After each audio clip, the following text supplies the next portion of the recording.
Sorry, Pi. Sepertinya aku harus melakukan ini. Rustam menatap Nanar ke arah istrinya yang sudah terlilit tambang di kursi dengan mulut yang dibungkam dengan lakban. Rustam terpaksa melumpuhkan Viola dengan mengikatnya di kursi karena Viola mengamuk dan merusak fasilitas yang ada di ruangan monitor CCTV. Siapa yang gak sedih sih anak dan suaminya dibunuh? Ralat, mantan suami. Rustam hendak keluar dari ruangan itu menuju ke tempat mayat Erwin berada. Namun, langkahnya terhenti karena ponselnya berdering. "Hi sir, how are you?" ucap seseorang di seberang sana. Rustam memencet lift menuju ke lantai bawah sambil terdiam. "Who is this?" tanyanya dengan suara berat. "We will meet soon," ucap suara perempuan di ponsel itu santai. Tut. Rustam meremas-remas ponselnya geram. Siapa gerangan yang berani bermain-main dengannya? Bersamaan dengan itu, liftnya terbuka. Rustam berbelok ke arah ruangan tempat seluruh petinggi anggota organisasi berkumpul. Ada sekitar 12 orang, termasuk bodyguard pribadi di sana. Selidiki nomor ponsel ini. Rustam melemparkan ponselnya ke arah anak muda yang bertugas sebagai seorang hacker. Dia sudah berani membuat lelucon di depanku. "Ada kabar buruk," sahut Mr. Jacob yang merebahkan tubuhnya di sofa bed sambil menghisap rokok. Rustam memasukkan kedua tangannya di saku celana sambil menoleh ke arah Mr. Jacob. "Anak si perakit bom itu kabur." Mr. Jacob menjentikan puntung rokoknya ke asbak. "Sudah kuduga, kalau tujuan anak itu memang untuk kabur. Bodoh sekali menerima kerjasama dari anak ingusan seperti dia." Rustam tersenyum remeh. "Aku pikir anak itu bisa menjadi senjata andalan kita. Lagi pula, sejak dulu organisasi kita tidak memiliki perakit bom sendiri. Lexus, cepat buru anak itu dan bunuh dia.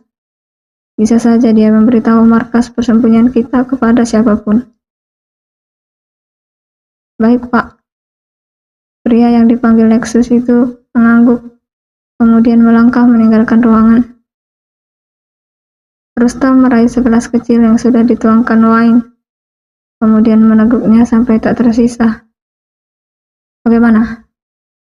tanyanya kepada pemuda hacker yang masih sibuk melacak nomor telepon yang menelpon Rustam barusan dengan komputernya. Angka +62, nomor Indonesia. GPS yang saya temukan posisinya berada tak jauh dari kota ini. Menurut data yang saya dapatkan, dia sering menghubungi nomor resmi Densus 88. Bisa dipastikan si pemilik nomor ini adalah anggota intelijen. Rupanya kita benar-benar kedatangan tamu. Rustam menjatuhkan gelas kecil yang ia pegang pelan. "Mereka pasti sudah tahu keberadaan markas kita," sahut Mr. Jacob. "Erwin pasti sudah memberi informasi sebelum mati." Rustam mengumpat kesal. "Tidak, Erwin sama sekali tidak bisa menggunakan ponselnya saat kesini. Kedua orang yang kita utus benar-benar mengawasi setiap gerak-gerik Erwin dengan ketat." "Lalu siapa?" bentak Rustam murka. "Entahlah." Mr. Jacob menggigitkan bahu. "Sekarang kita harus mempersiapkan senjata untuk meladeni tikus-tikus kecil yang akan datang." Pria bernama Lexus yang disuruh Rustam tadi kembali datang dengan tergesa-gesa. Raut wajah pria itu sudah jelas menggambarkan bahwa sebentar lagi akan ada kabar buruk. "Mayat Erwin dan anaknya tidak ada," ucap Lexus dengan nafas terengah-engah. Rustam menggertakkan giginya dengan rahang yang mengeras. "Brengsek."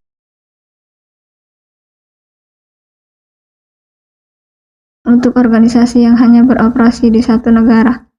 Tempat persembunyian mereka terbilang cukup aman.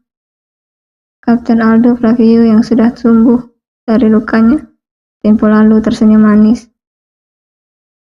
Ia dan timnya sudah sampai di depan gedung tua yang terdapat banyak mobil di sana. Tugas bagus, Agen Karamel.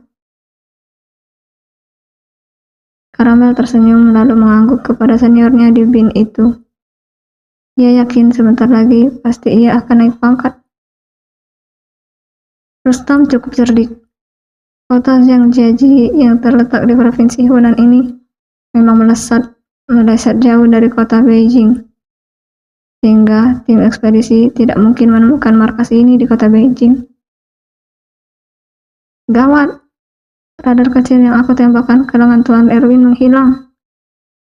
Sekarang posisi Tuan Erwin tidak bisa dilacak. Ada yang mencopotnya. Karamel tiba-tiba terlihat panik saat mengecek ponselnya. Apakah radar yang kau tanamkan itu masih berfungsi jika sang pemiliknya mati? Tanya Aldo. Tidak, Pak. Seharusnya radarnya masih berfungsi. Karamel masih mengutak-atik ponselnya. Oke semua, mari kita turun. Aldo selaku pimpinan sementara bin, pengganti ketua Brigjen Soekarja yang berkhianat, menginterupsi rekan-rekannya, seluruh anggota intelijen dan satuan gabungan Densus 88 mulai turun dari mobil, kemudian berbaris. Ada 7 mobil dan terdapat 56 personil bersenjata laras panjang di sana. Sebelum memulai penyergapan, marilah berdoa dengan keyakinan masing-masing. Berdoa mulai. Semua menunduk memanjatkan doa untuk meminta keselamatan pada Tuhan. Berdoa selesai, ucap Aldo tegas. Tim AR-21 yang dipimpin oleh Karamel fokus mencari tempat terakhir di mana Tuan Erwin berada. Tim minor menyelusup masuk lewat tangga darurat menuju ke atas. Tim Abjad sergap mereka lewat pintu belakang. Sementara saya dan tim Densus 88 akan menyerang mereka lewat pintu depan. Ya, Pak, jawab mereka serempak. Kemudian mulai bergegas menjalankan tugas mereka. Karamel memejamkan matanya pedih. Zahra, aku akan menyelamatkan suamimu, batinnya. Sementara Kapten Aldo Flavio mengikuti tim Densus 88 yang menyerang mereka dari depan. Tidak ada penjagaan ketat di depan lobi, tapi mereka semua masih sangat berhati-hati untuk mengantisipasi adanya jebakan. Aldo Flavio begitu tanggap memimpin pasukannya, hingga sampai ke lantai 2 bertemu dengan tim minor yang tadi menyelinap masuk ke tangga darurat.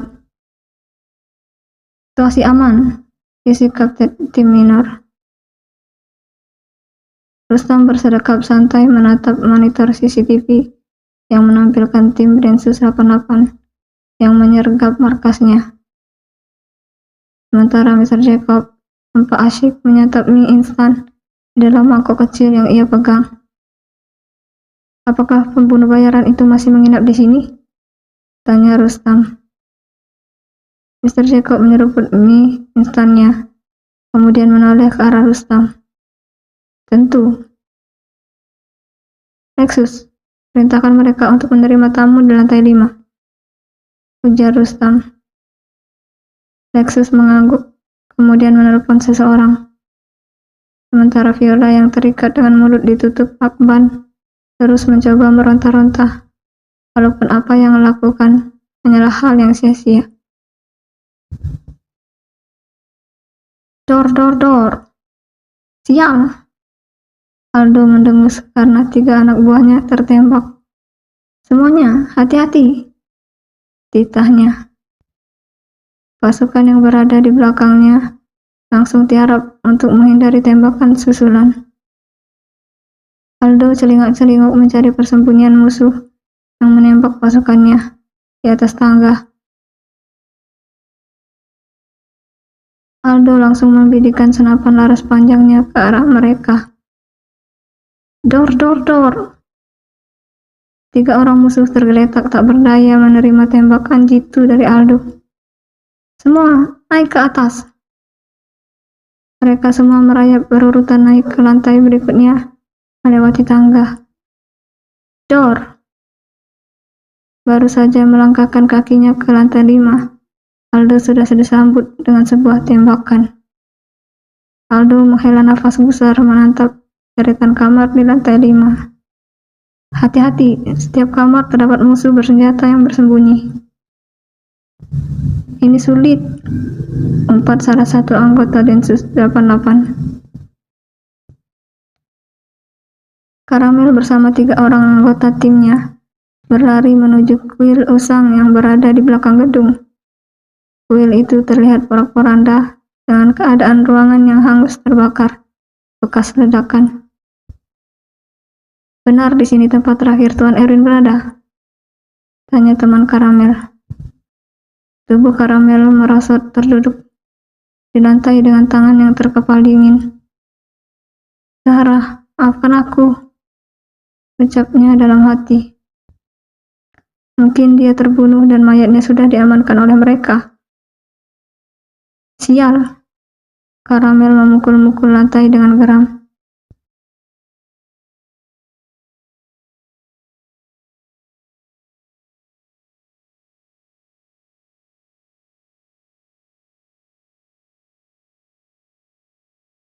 Mas Erwin, kok nggak diangkat-angkat sih? Zahra meremas-remas ponselnya resah. Berulang-ulang kali ia menelpon Erwin, tapi tak kunjung mendapat jawaban. Perempuan itu terlihat begitu khawatir, tidak tahu apa yang harus ia lakukan untuk menenangkan diri. Ia takut terjadi sesuatu dengan suaminya. Kini, Zahra sedang duduk di sebuah kursi kayu panjang yang berada di depan rumah makannya. Mbak Zahra, kenapa sih? Suara cempreng Vina membangunkan Zahra dari lamunannya. Enggak, aku tiba-tiba khawatir sama Mas Erwin. Zahra mengusap-usap wajahnya yang kusut. Aelah, Mbak, jangan dipikirin kenapa. Mas Erwin itu kuat dan pemberani. Mana mungkin dia diapa-apain sama mereka? Jangan berprasangka buruk begitu, Mbak. Vina mencoba menenangkan. Nomornya nggak aktifin. Siapa tahu di sana nggak ada jaringan. Maksud akal kan? Ya, tapi Mas Erwin sekarang bersama-sama orang jahat, Vin. Zahra menghela nafas besar. Percaya sama saya, Mbak. Kalau orang berduit itu pasti menang. Penjahat nggak bakalan bisa berkutik. Toyong. Zahra memutar bola matanya malas. Percuma membahas permasalahan ini dengan Vina. Tidak akan membuatnya tenang. Mbak Zahra, mendingan istirahat dulu aja deh, ya. Vina mengusap-usap bahu Zahra. Biar warung aku yang handle. Zahra manggut-manggut. Mbak minta maaf ya, gak bisa bantuin kalian. Sungguh, Vina selalu terharu jika bosnya mulai seperti itu. Bos yang hanya ada satu di seantero bumi, muda, cantik, syar'i, baik sama anak buah, istri pengusaha sukses yang soleh dan tampan. Ah, sempurna, ucap Vina dalam hati. Zahra sudah berjalan ke pinggir jalan raya, menunggu kedatangan Grab yang ia pesan untuk mengantarnya pulang. Iya Pak, saya ada di depan rumah makan ayam geprek selingkuh. Saya pakai gamis warna navy, ujar Zahra setelah mendengar telepon dari rider Grab. 5 menit kemudian, sebuah mobil Xenia berwarna putih berhenti di depannya. Kaca mobilnya terbuka, menampilkan senyuman ramah dari bapak-bapak berumur sekitar 40 tahunan di kursi kemudi. Mbak Zahra kan? Tanyanya.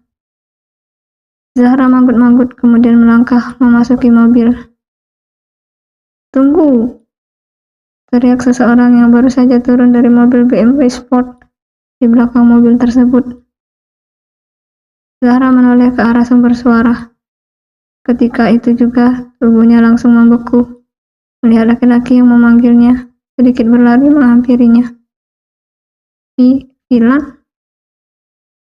Sana di-cancel aja, Pak, ucap Filan ramah. Driver Grab itu terdiam beberapa saat, kemudian mengangguk. Filan mengambil dompetnya, kemudian mengeluarkan 2 lembar uang kertas bergambar proklamator untuk diserahkan kepada driver Grab tersebut. Buat jajan anak Bapak ya. Filan tersenyum. Pak, Mbak ini biar saya yang ngojekin. Ya ampun, terima kasih Mas. Sopir itu terlihat bahagia menerima uang pemberian Filan. Dia langsung mengegas mobilnya begitu semangat. Mau kemana? Tanya Filan dengan tersenyuman manisnya. Gaya rambutnya terlihat begitu klimis dan maskulin, tidak seperti dulu yang urakan. Zahra terlihat kikuk. Aku mau pulang, lirihnya. Tubuhnya tersentak saat Filan tiba-tiba mengusap pipinya.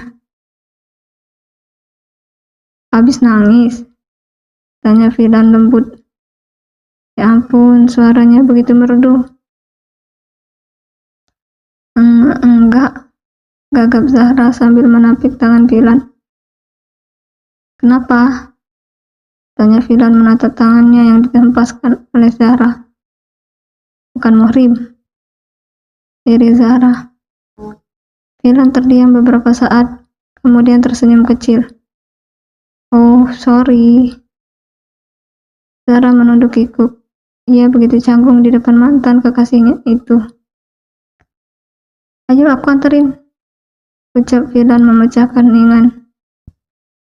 Aku pulang mengingat taksi online yang sudah di-cancel oleh Filan barusan membuat Zahra sadar ia tidak bisa menolak.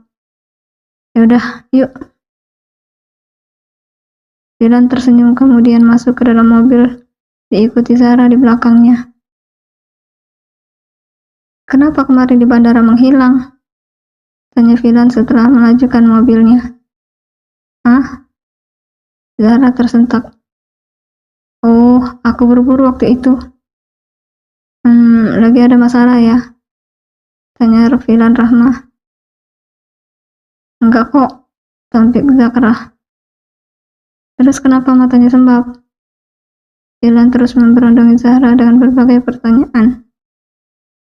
Gak apa-apa, jawab Zahra ketus. Filan tersenyum. Saya tahu ada yang sedang Zahra sembunyikan. Kamu masih marah ya? Karena dulu aku ngilang gak ngasih kabar. Ya Tuhan, cobaan macam apa lagi ini? Apakah Filan belum tahu kalau aku sudah nikah sama Erwin? Filan menghela nafas karena Zahra tidak menjawab pertanyaannya. Dia membelokkan mobilnya ke arah Mall Gandaria City di kawasan Jakarta Selatan. Kenapa mampir ke sini? Tanya Zahra bingung. Lagian, dari tadi kamu diam aja. Aku bingung mau nganterin kamu pulang kemana. Zahra menepuk jidatnya. Ya ampun, kebanyakan ngelamun. Ya udah, aku tunjukin rumahku. Udah terlanjur masuk ke sini, ucap Filan santai. Aku mau bayar utang. Zahra mengernyit. Utang? Filan mengangguk. Dulu, aku pernah berjanji ke kamu, mau ngajakin kamu main time zone. Zahra hanya bisa terdiam dengan mata berkaca-kaca. Filan? Ayo turun, ajak Filan. Keduanya pun turun dari mobil yang sudah berada di area parkir, kemudian masuk ke dalam mall beriringan tanpa bergandengan tangan. Zahra belum sama sekali membuka suaranya. Dia hanya mengikuti langkah kaki Filan yang melewati keramaian. Oh ya, omong-omong, kamu di Jakarta kuliah apa kerja? Tanya Filan setelah mensejajarkan langkahnya. Zahra terdiam, bingung ingin menjawab apa. Dia belum siap membuat hati Filan terluka karena dia sudah menikah. Lagian, Filan kudet banget. Gak pernah lihat video YouTube yang lagi trending. Warung makan ayam geprek selingkuh miliknya dan Erwin Zamzami. Kalau pernah lihat video itu, pasti Filan tahu Zahra sudah bersuami. Karena banyak YouTuber kondang yang bikin konten di restoran Zahra. Kenapa sering banget diam? Tanya Filan membangunkan Zahra dari lamunannya. Aku kerja, jawab Zahra pelan. Oh, gak pernah balik ke Lampung. Zahra menggeleng. Dulu memang Zahra sekolah di SMA yang berada di Lampung. Tapi setelah lulus, ayah angkat Zahra langsung pindah ke Jakarta. Zahra bersyukur karena Jakarta dekat dengan tempat asalnya, yaitu di panti asuhan yang membesarkan dirinya. Tapi ia juga sedih karena harus berpisah dengan Filan yang berada di Lampung. Saat itu hubungan Zahra dan Filan memang sedang merenggang karena Filan hilang tiba-tiba. Awalnya Zahra sedih, tapi kesedihannya menjadi sebuah kemarahan yang tidak bisa dimaafkan karena Filan menghilang gara-gara di penjara akibat positif mengkonsumsi narkoba. Dan sekarang mereka bertemu lagi dengan keadaan yang berbeda di tempat yang berbeda. Capit boneka, seru Filan setelah mereka berada tepat di depan arena time zone. Senyum Zahra tiba-tiba merekah. Perempuan itu seperti kembali lagi ke masa remaja bersama teman sebayanya. Boleh coba?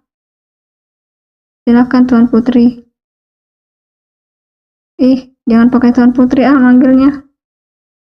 Zahra mengerucutkan bibir. Dulu panggilan itu terasa romantis. Tapi sekarang panggilan itu membuat Zahra merasa menjadi orang asing. Filan terkekeh. Ayo main, ucapnya sambil menggesekkan power card ke sweeper mesin permainan.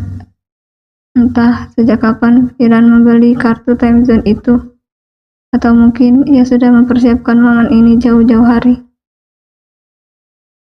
Aduh, nggak dapet, teriak Zahra memegang kepalanya dengan kedua tangan, karena percobaan pertamanya gagal. Coba lagi dong, puas kamu. Filan kembali menggesekkan power card-nya ke sweeper. Zahra memencet tombol dengan hati-hati. Namun, mesin pencapit itu selalu gagal mencapit boneka yang Zahra incar.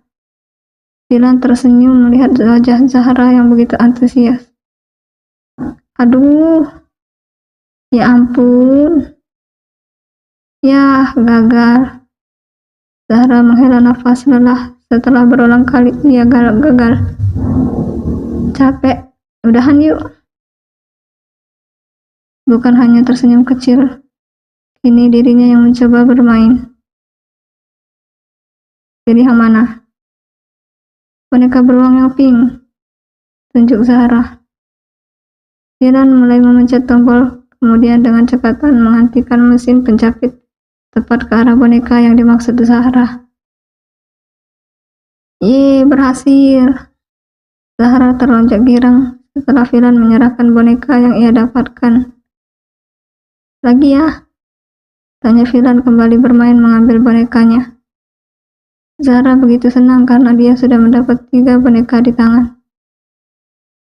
Entah kenapa kesedihannya sirna begitu saja, karena Filan seperti larutan penyegar cap kaki bebadak yang meredakan panas dalam. Sungguh, Zahra harus berterima kasih kepada Filan.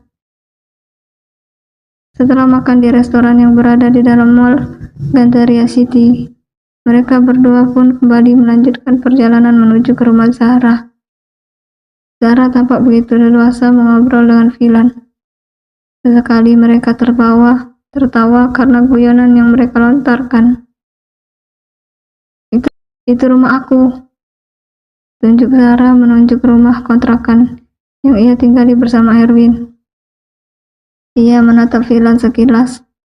Rasanya tidak tega untuk berterus terang kepada Filan kalau dia sudah menikah. Gak usah mampir ya, diri Zahra dengan wajah memelas. Filan tersenyum kecil. Oke, jawabannya singkat.